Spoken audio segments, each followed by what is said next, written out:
एक दफा का जिक्र है, एक छोटी सी रियासत पर एक बादशाह हुकूमत करता था। उसे शिकार खेलने का बहुत शौक था। एक रोज बादशाह अपने सिपाहियों के साथ शिकार खेलने निकला। रास्ते में उसे एक आदमी नजर आया जो लकड़ियां काट रहा था। करीब ही एक गधा बंधा हुआ था। एक झोपड़ी भी नजर आ रही थी। बादशाह ये देखकर बहुत हैरान हुआ कि उस गरीब की झोपड़ी बहुत छोटी थी और उसमें सिर्फ एक ही आदमी लेट सकता था। बादशाह कुछ दूर तक गया तो अचानक तेज आंधी और तूफान शुरू हो गया।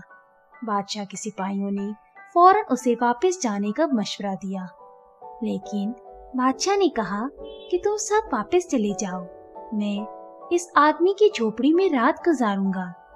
ये सुनकर तमाम सिपाही हैरत ज़दा रह गए।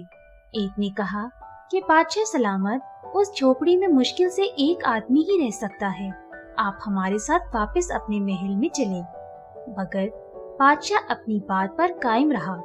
उसने कहा, तुम सब कल सुबह सवेरे यहाँ आ जाना। मैं ये देखना चाहता हूँ कि गरीब आदमी अपनी जिंदगी कैसे गुजारता है। चुनांचे जब उसकी तमाम सिपाही वापस चले गए तो बादशाह उस आदमी की झोपड़ी में पहुंच गया। वो आदमी बहुत खुश मिजाज और मेहमान नवाज था। उसने बादशाह का भरपूर इस्तकबाल किया, उसे गर्म दूध पेश किया जो उसकी पालतू बकरी का था। फिर उसने बादशाह को कुछ प्याज के साथ एक सूखी रोटी दी जो बादशाह ने किसी न किसी तरह खा ली। फिर उसने बादशाह के सोने का इंतजाम किया।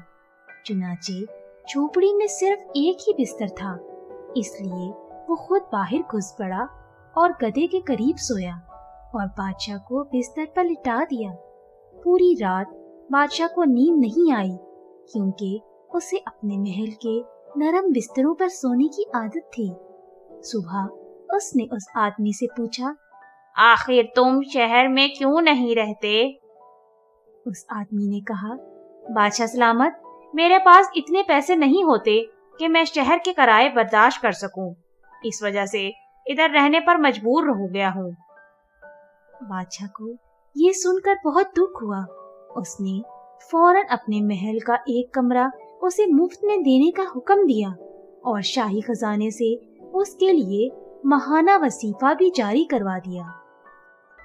तो दोस्तों, हमें इस कहानी से ये सबक मिला कि हमें हमेशा अपने इर्द गिर्द रहने वालों का ख्याल करना चाहिए।